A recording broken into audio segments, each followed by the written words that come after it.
Hey everybody, Professor Snart just checking in here. Um, I am in our course just looking at our due dates. So we have one today, Unit 5. Summary, paraphrase, and description is due Monday, June 7th. That's today. And we've also just finished then the Unit 4 flight patterns, and before that, Unit 3, the shape of an essay, which was your first writing assignment, although just a paragraph, so fairly straightforward. Unit 5 then is important for a couple of reasons. The first is that one of the things that the various assignments ask you to do is to separate out the idea of summary, or just kind of retelling details from a story, which is the writing assignment for Unit 5.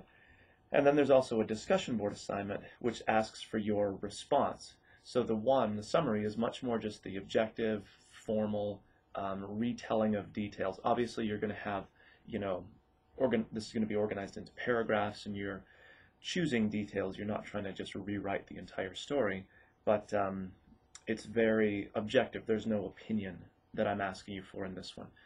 Obviously, with your response, it is your opinion, so it might be much less formal because you're providing your particular reaction. You still want to support that with, reasons or details from the text, but you'll find that the two writing assignments are kind of polar opposites in some way, so very different. And ultimately what we'll find then in the essays is that we kind of bring these two styles together.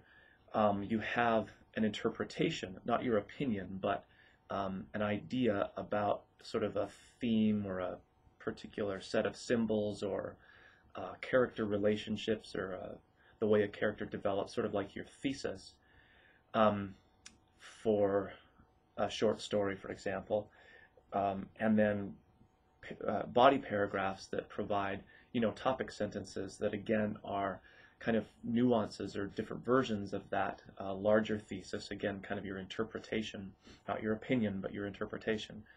But ultimately, that's always supported with details from the text. So sort of bringing that interpretive side and obviously the ability to find important details together. That's kind of what we're working to. The other really important part of the Unit 5 summary assignment here is doing the works cited page. So there's lots of information in the course in terms of models to follow, examples. The COD Library's Citing Sources web page is a great resource for how to format entries for your works cited page. There's a couple of video tutorials you can look at here. There's other examples that are provided through the MLA citation links page that you're going to want to look at, or area you're going to want to look at here in our course.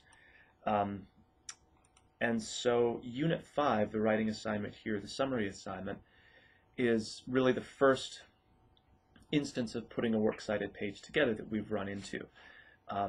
So it's really important to try to get it correct this time. You may not, just because, it is sort of a tricky thing, to be honest with you. It's not like you can just sort of logically figure it out. You really do just have to follow the guidelines and the models that are provided.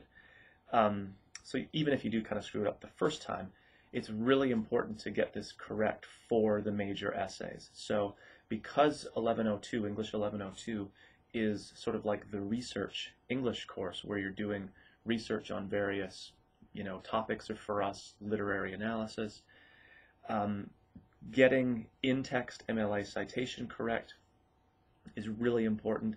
And of course, the other half of that is getting your works cited page correct. So those two things, or MLA citation just generally, takes on an enormous importance as we move through this course. So not getting that right is going to have a major effect on your grade.